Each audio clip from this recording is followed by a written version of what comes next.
Lalu timbul pertanyaan, hari kemudian ini permulaannya dari mana?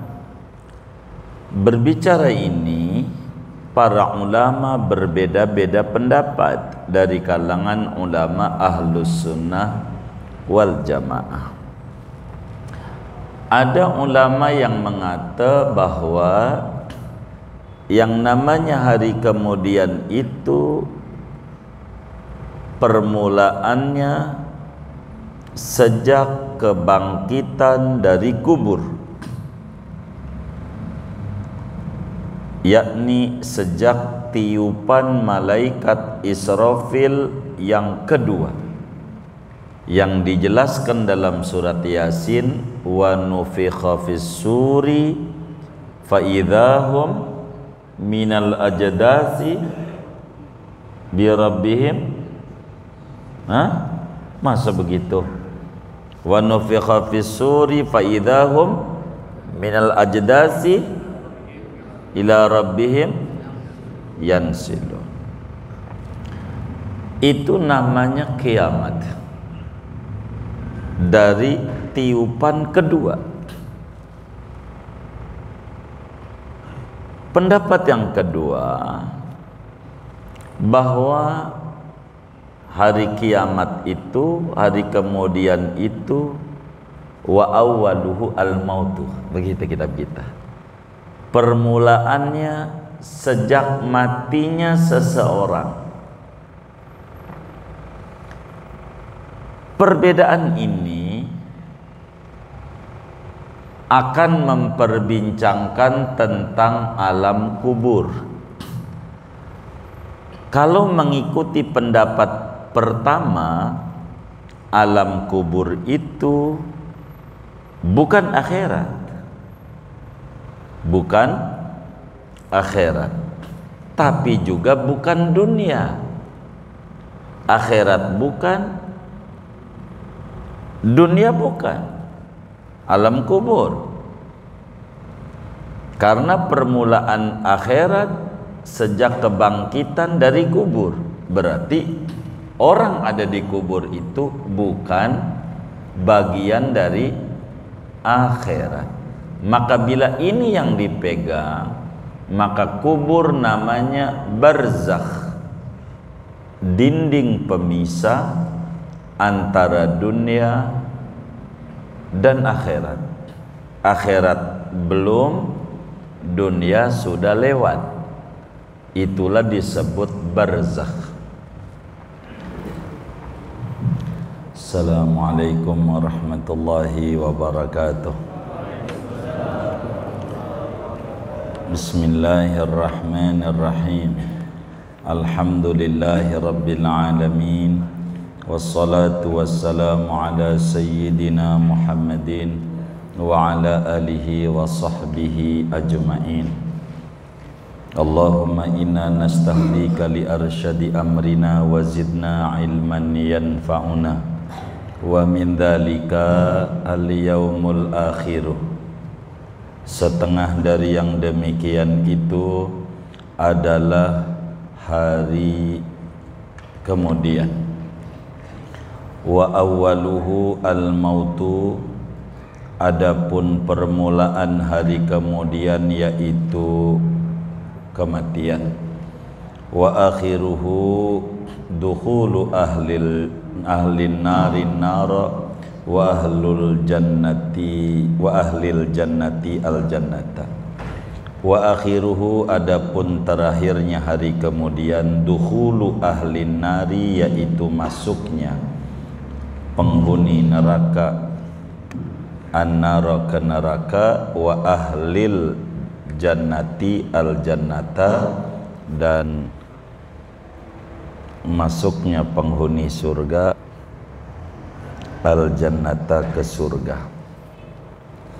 Fayajibul imanu bihi, maka wajib oleh beriman kepada hari kemudian, wa bimastamala alaihi, dan dengan apa-apa yang meliputi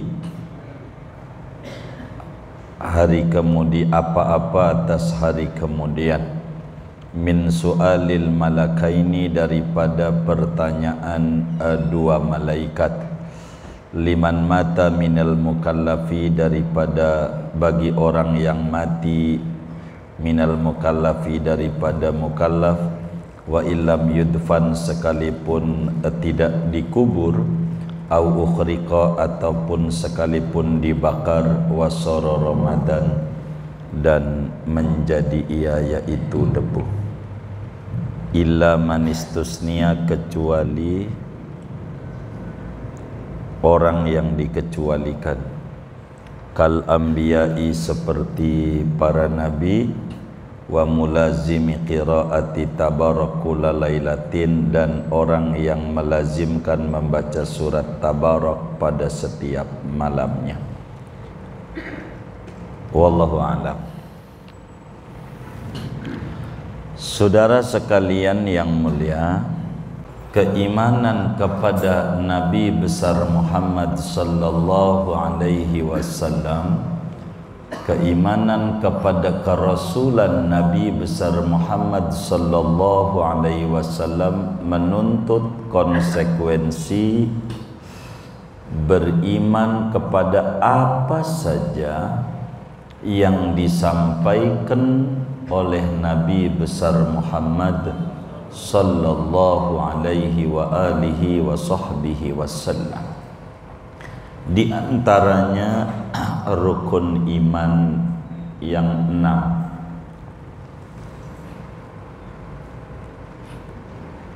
6, yaitu yang kelimanya, kita kudu percaya adanya hari kemudian, adanya hari kemudian, hari kiamat.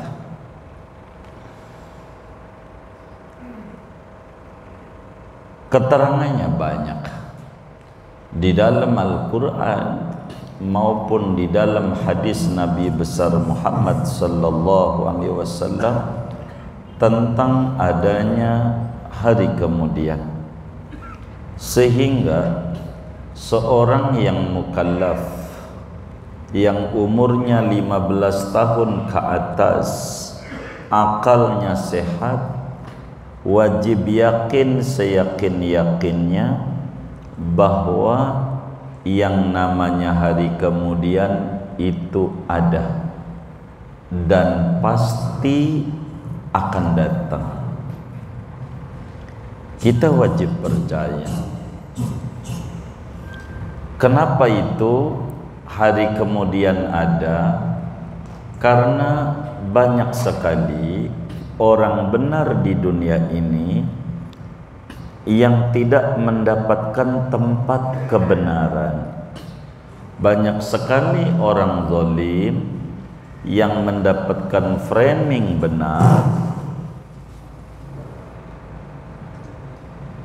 sehingga dianggap benar.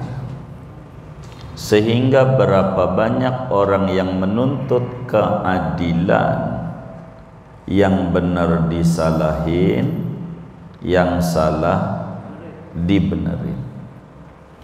Dan ini jangan sampai membuat kita berkecil hati.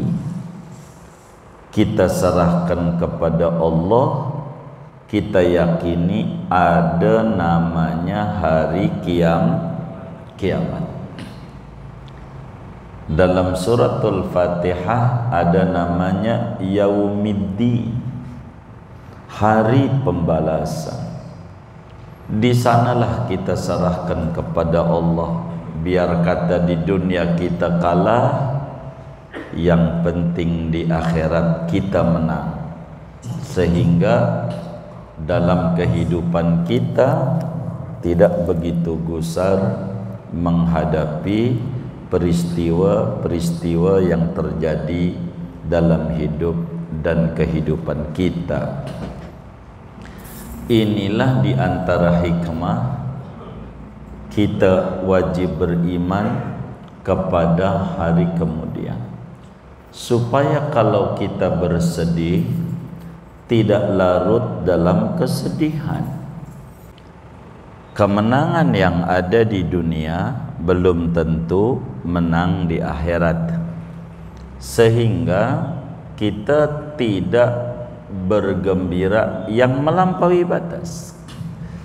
Inilah di antara hikmah kita wajib percaya adanya hari kemudian. Di awal Al-Baqarah Allah jelaskan wabil akhirati hum yuqinun. Ciri orang bertakwa itu meyakini adanya hari kemudian. Lalu timbul pertanyaan, hari kemudian ini permulaannya dari mana?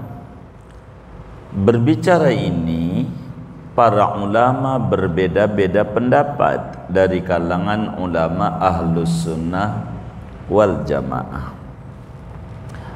Ada ulama yang mengata bahwa yang namanya hari kemudian itu permulaannya sejak kebangkitan dari kubur, yakni sejak tiupan malaikat Israfil yang kedua, yang dijelaskan dalam surat Yasin, wa nufikha fis suri fa idzahum minal ajdasi bi rabbihim. Masa begitu? Wa nufikha fis suri fa idzahum minal ajdasi ila rabbihim yansilun. Itu namanya kiamat, dari tiupan kedua. Pendapat yang kedua, bahwa hari kiamat itu, hari kemudian itu, wa awwaluhu al-mautu, begitu kitab kita. Permulaannya sejak matinya seseorang. Perbedaan ini akan memperbincangkan tentang alam kubur. Kalau mengikuti pendapat pertama, alam kubur itu bukan akhirat, bukan akhirat, tapi juga bukan dunia. Akhirat bukan, dunia bukan, alam kubur. Karena permulaan akhirat sejak kebangkitan dari kubur, berarti orang ada di kubur itu bukan bagian dari akhirat. Maka bila ini yang dipegang, maka kubur namanya barzakh, dinding pemisah antara dunia dan akhirat. Akhirat belum, dunia sudah lewat. Itulah disebut barzakh. Namun bila kita mengikuti pendapat Ahlus Sunnah wal Jamaah yang kedua, yaitu permulaan akhirat dari sejak kematian, maka alam kubur masuk bagian akhirat. Berdasarkan hadis yang sahih, Sayyidina Utsman bin Affan,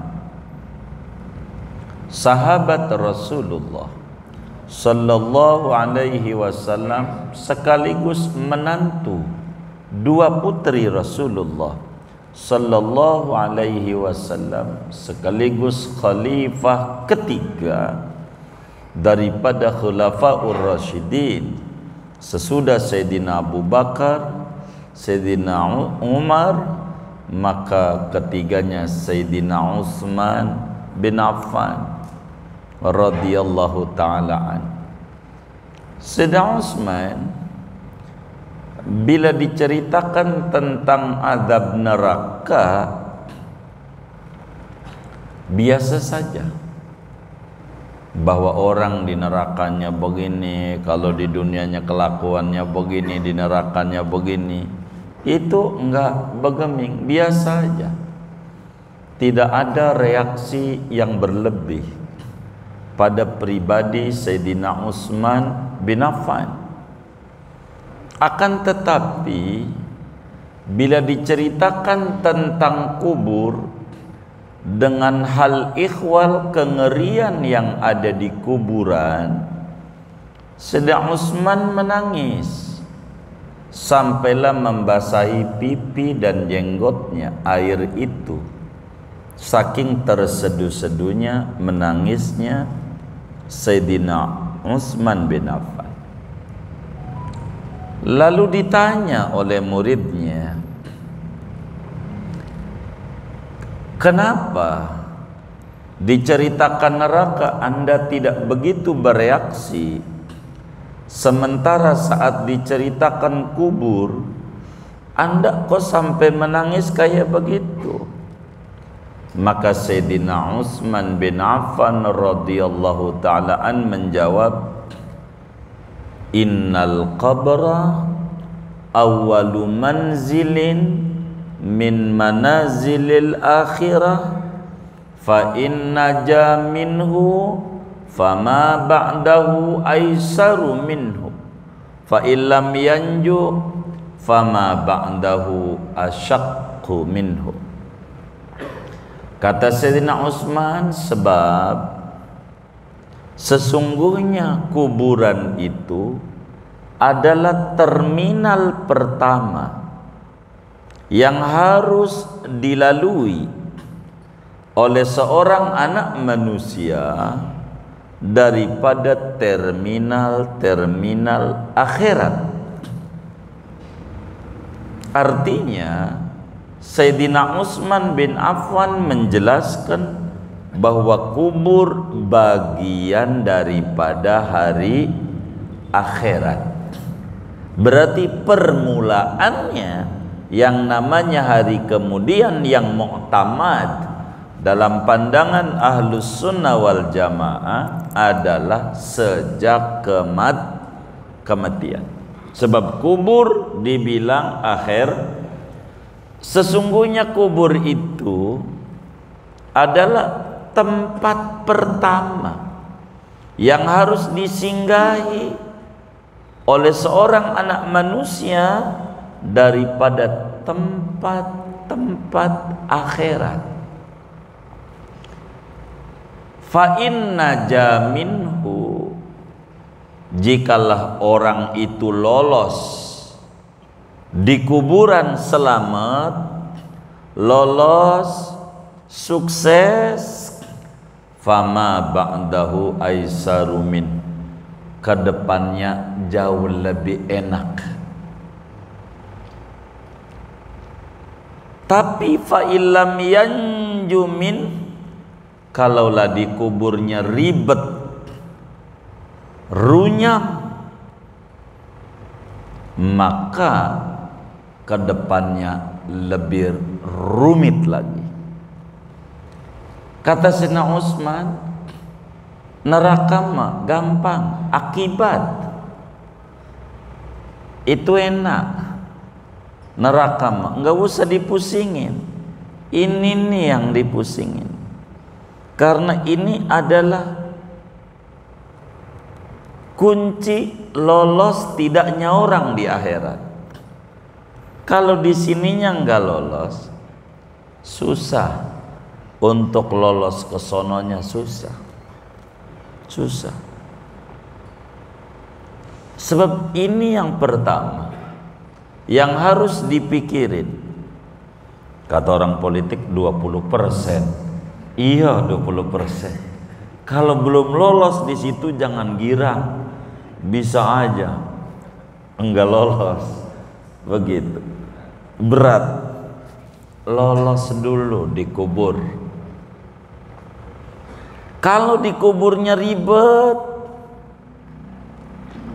kedepannya ndak ada cerita yang lebih enak, akan lebih ribet. Karena itu Saya kalau diceritain kubur, saya sedih. Karena di sini nih ngeri, saya takut gagal lolos. Karena neraka dari sini dulu nih. Begitu. Dari sini dulu. Ininya aja yang kita pikirin. Begitu. Jangan ono begitu.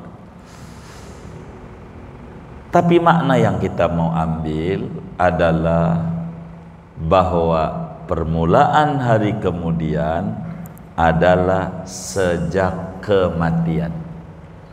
Karena itu dikatakan dalam agama, man mata faqad qamat qiyamatuhu. Siapa orang yang mati, maka kiamat buat dia sudah datang. Akhirat sudah nyampe sama dia. Kalau udah mati, maka permulaan akhirat yang muktamad sejak kematian. Manakala kita ngalamin mati, ini bukan bagian alam kita, udah bagiannya akhirat. Kita nggak bisa lihat lagi orang ini diadab ataukah tidak, sama aja bentuk kuburannya, tapi di dalamnya ada yang enak, ada yang runyam. Itu kubur. Lalu terakhirnya kapan? Terakhirnya bila mana penghuni neraka telah resmi masuk neraka dan penghuni surga seluruhnya yang meski tadinya mampir dulu udah diangkut seluruhnya ke dalam surga. Itulah sebutan hari kemudian berakhir. Udah, sebab udah resmi orang di surga, udah abadal abidin, selama-lamanya, meski tadinya mampir dulu di neraka. Dan ini kita wajib beriman tentang adanya ini dari mati, bahwa kita bakalan mati dan bakalan berakhir apa ke neraka, apa berakhirnya ke surga. Itu tergantung sekarang kita nanemnya. Dan inilah hidup yang semestinya kita hidup, sehingga dunia bukan akhir segalanya, kematian bukan akhir segalanya, tapi kematian adalah awal hakikat kehidupan. Enak atau tidak, kuncinya di mati. Di mati. Bagaimana mati kita? Sukseskah atau tidak? Kuncinya di sana. Di mati. Bila Sayyidina Utsman bilang kuburan bagian akhirat dan permulanya kematian, kematian harus kita pikirin juga. Sebab ini bila ada orang itu mati, yakini mati bukan akhir kehidupan, tapi justru awal hakikat kehidupan yang sesungguhnya. Itulah mati.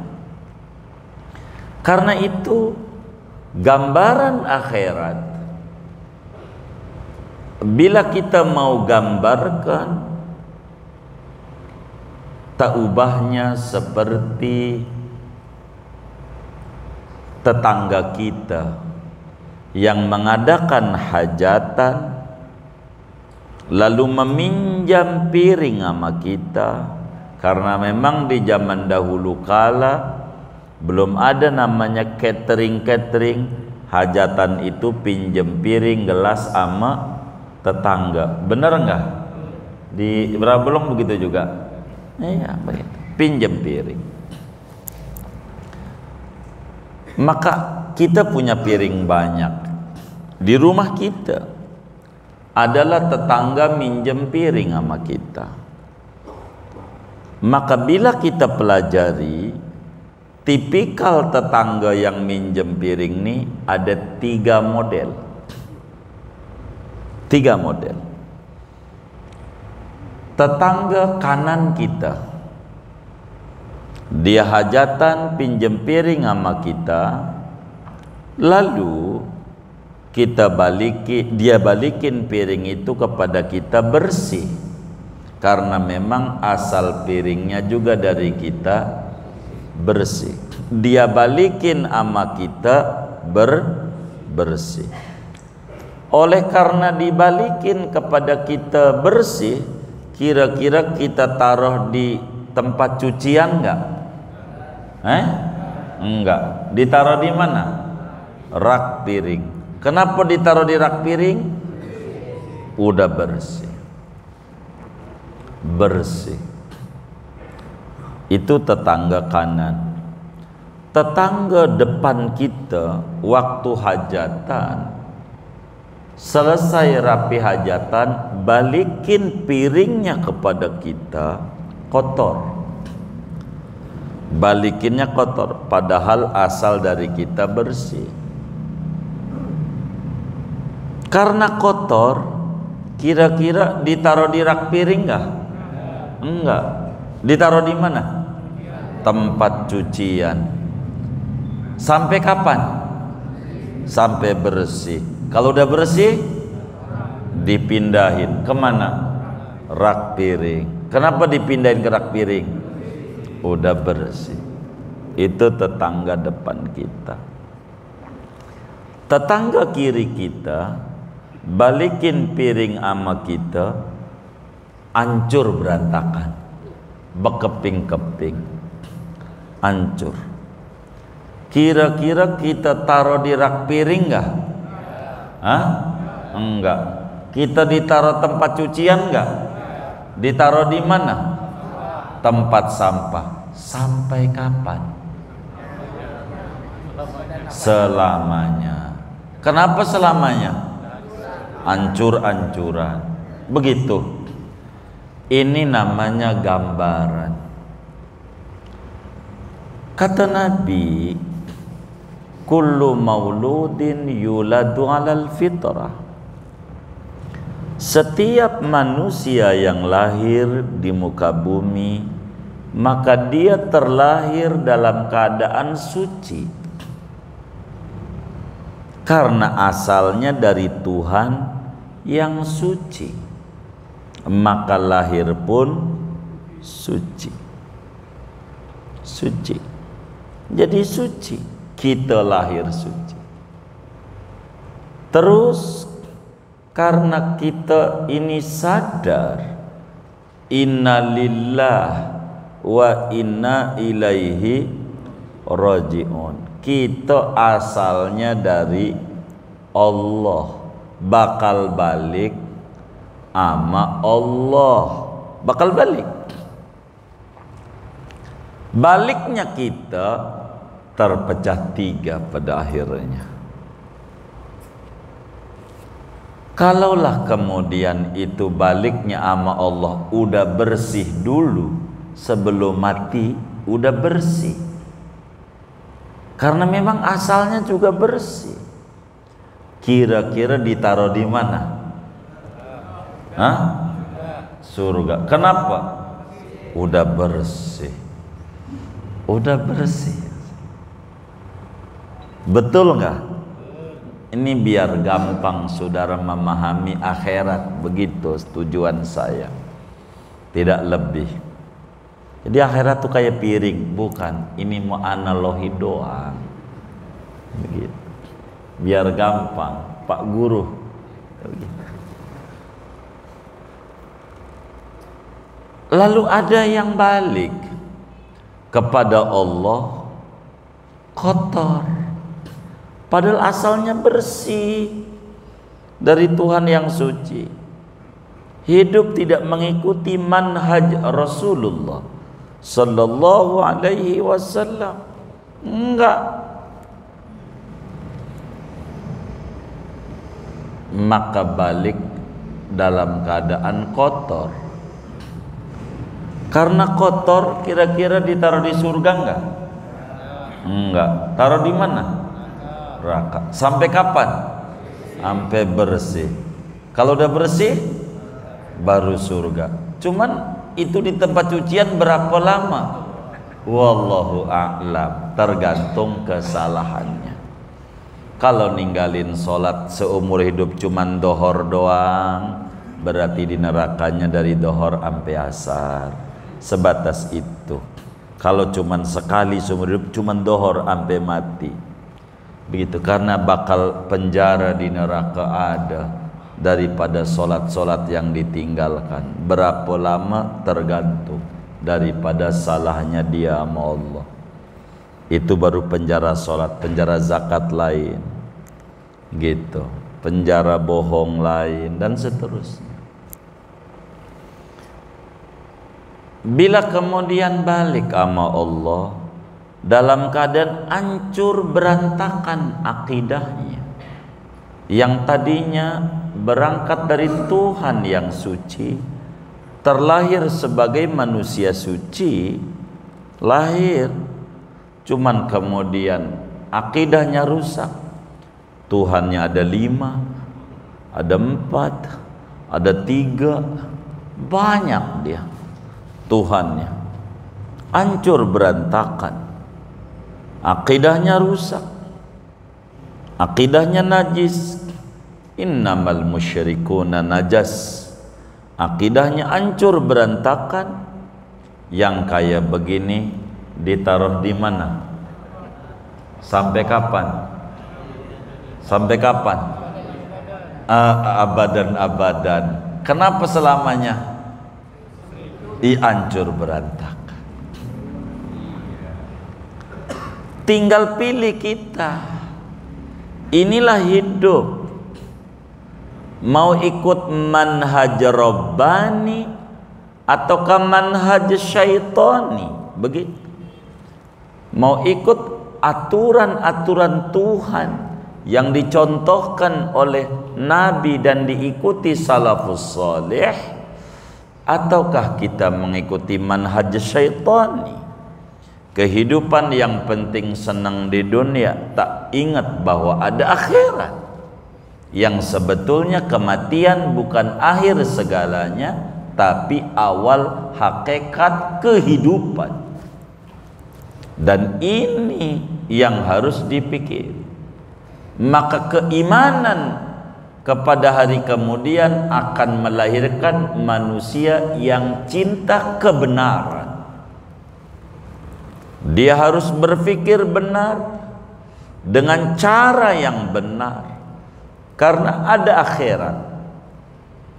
Andai kita punya barang diambil orang, biarin, di akhirat ketemu punya kita juga. Bukan akhir segalanya. Anggap aja jenggot lagi dicukur. Kalau jenggot lagi dicukur, dikit apa banyak? Tumbuhnya makin banyak. Anggap aja mau dikasih banyak sama Allah, daripada dipikirin yang kayak begitu. Yang pikirin ini payah, ini orang ini dipikirin, ngingetin kita juga kagak. Malamnya kira-kira ngapain? Malamnya ngorok dia. Kita nggak bisa tidur. Ngapa dia begitu? Sampai jam 11, miring lagi sampai jam 12, sampai jam 1. Ini nggak bisa tidur nih, kira-kira ulah dia, ulah kita. Ulah kita. Ngapa dikerjain? Begitu. Udah begitu, kayak begitu. Biar jiwa kita fokus sama Allah subhanahu wa ta'ala. Ini hidup. Ini namanya berangkat dari keimanan pada hari kemudian. Kita wajib imani bakal ada namanya mati. Enggak selamanya orang hidup. Ono yang disembah Fir'aun mati juga, begitu. Ono Korun mati juga, semuanya. Ono yang baik Nabi mati juga, Semuanya. Enggak ada. Sebab kullu nafsin dha'iqatul maut. Maka ketika mati datang, akhirat buat dia mulai dia masuki. Dari sana kita bakal memahami ada namanya nikmat kubur, ada namanya adab kubur. Nanti di bawah kita bakal bedah apa-apa rentetan akhirat yang kita harus pahami supaya hidup kita terarah, umur kita teratur, umur kita terukur, supaya kita bisa paham. Ini kita wajib imani adanya hari kemudian, berangkat dari kematian. Mati, kalau udah mati dah habis, udah nggak ada lagi. Yang kita pusingin duit, pala jadi kaki, kaki jadi pala. Saat mati nggak ada 1000 perak yang dibawa. Buktinya nggak ada tuh yang namanya amil bikin kain kafan dikasih kantong kayak begini. Ada nggak kain kafan yang dikasih kantong? Nggak ada. Maknanya duitnya kagak ada yang dibawa. Yang kata dia hubungan antara pala dan dompet itu berbanding lurus. Bila pala itu berat, ini kayaknya dompetnya ringan. Begitu. Kalau pala itu ringan, berarti dompetnya berat. Begitu enggak? Waduh, ngangguk-ngangguknya curiga saya ini. Begitu. Tuh begitu. Jadi berat dan ringan ini enggak hilang. Begitu katanya. Begitu. Begitu. Jadi kalau pala itu isinya penuh, berarti dompetnya isinya kosong. Begitu kata dia. Jadi mumet di dia. Begitu. Begitu. Tapi kalau kemudian dompetnya isinya penuh, di palanya enteng dia. Begitu. Berarti sakit itu bukan daripada makanan, minuman, tapi daripada dompet berarti. Bukan makanan. Kenapa harus pantang? Makan sate darah tinggi. Misalnya gitu. Sakit itu daripada pikiran yang tidak stabil memahami kehidupan dunia dan kehidupan akhirat. Itu yang jadi stres adanya. Jadi stres. Dan kita wajib beriman adanya hari kemudian. Udah belum? Belum. Saudara sekalian, ini belum apa? Kan udah itu. Oh belum. Oh HP. Oh HP. Jadi saudara, akhirat itu tinggal kita milih yang mana. Maka ketika Nabi Allah Nuh alaihi salam yang umurnya hampir 1000 tahun ditanya, ya atwalal anbiya'i umran kaifa wajadtad dunya, wahai Nabi yang umurnya panjang banget, hampir 1000 tahun, mau saudara umurnya 1000 tahun? Nggak usah begitu.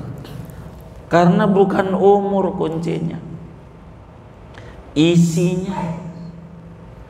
Bila umur kita nggak bisa tambah dan kita yakini umur itu segitu, maka solusinya tambah saja nilai-nilai kehidupan dalam umur yang ada dengan amal-amal mengikuti tuntunan Rasulullah sallallahu alaihi wasallam. Tandanya salafus soleh umurnya nggak perlu panjang. Hidup cuman sekali, asal dijalanin dengan benar, sekali saja sudah cukup. Nggak usah 2 kali 3 kali, sekali saja. Bagaimana cara hidup kita benar? Maka kita harus mengikuti manhaj yang benar yang dicontohkan oleh Nabi yang membawa kebenaran. Itulah Nabi Yuna Muhammad sallallahu alaihi wasallam. Lalu akhirat ini runutnya bagaimana? Runutnya daripada hal ikhwal akhirat. Pertama, kalau orang udah ngalamin mati, min su'alil malakaini, bakal ngalamin pertanyaan kubur, pertanyaan dua malaikat. Pertanyaannya bagaimana? Dua malaikat, kenapa dua? Yang lain yang bawa wahyu satu namanya Jibril, yang niup sangkakala satu Israfil, yang jaga surga juga satu namanya Ridwan. Begitu, yang jaga neraka juga satu, pimpinannya namanya Malik. Di kubur ini kok kenapa dua, bukan satu? Ada apa ini dengan kubur? Kok harus dua? Dan siapa namanya? Bagaimana pertanyaannya? Dan bagaimana sifat dua malaikat ini? Kayaknya jangan malam ini. Bener nggak?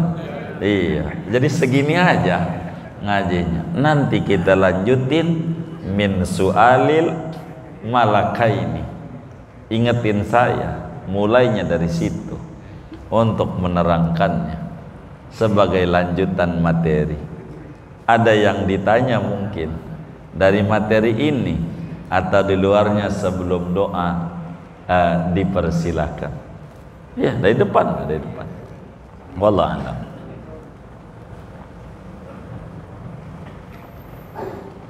Baik.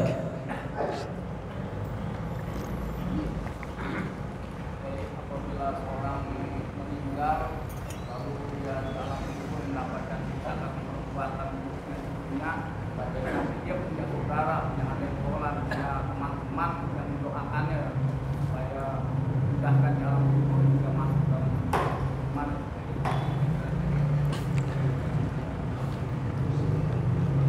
Iya.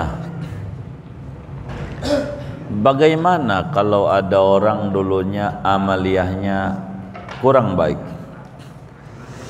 lalu kemudian ada teman-temannya, ada saudaranya, atau ada anaknya berbuat baik, apakah ini akan bermanfaat buat dia?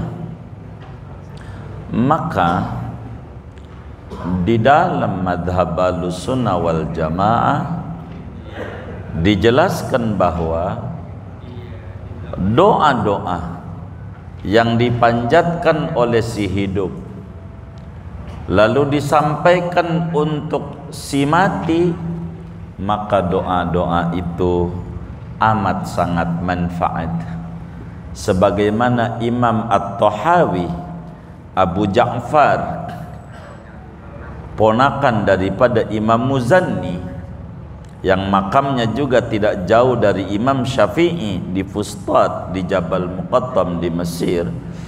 Abu Ja'far At-Tahawi di dalam aqidah Tahawiyahnya menjelaskan wa'lam anna du'a al-ahya nafi'un lil amwat.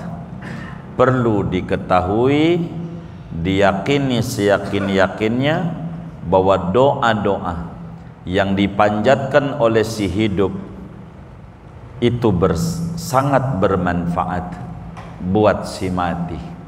Buat si mati itu beruntung kalau sampai kita mati, teman-teman kita, anak-anak kita doain kita. Itu namanya luar biasa. Yang menjadi musibah, waktu kita mati, mana anak kita yang tua bilang tuh motor NMAX yang putih tuh, baba udah bilang itu buat gua. Kata yang bontot, malah baba udah bilang buat gua, BPKB di tangan gua, udah gua sekolahin tuh. Begitu.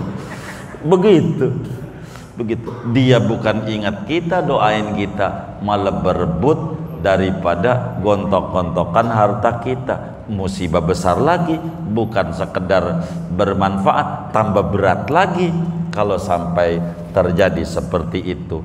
Betapa ruginya kita yang ditanya macam-macam dari mana ngambilnya, kita yang ditanya kemana disalurinnya, kita yang menikmati dan ngeributin orang lain yang kagak ingat kita. Mana bini kita kawin sama dulu musuh kita lagi, begitu. Mobil Alphard punya kita yang naikin dia. Ya Allah, kenapa? Iya sakit. Maka hidup ini harus normal, beribadah yang maksimal. Sebelum kita ngarepin teman-teman kita ngirimin doa kepada kita, kita aja dulu mumpung masih hidup harus berubah ke arah yang lebih baik. Itu yang paling pokok. Wallahu a'lam. Sudah? Iya, baik. Kita baca Fatihah.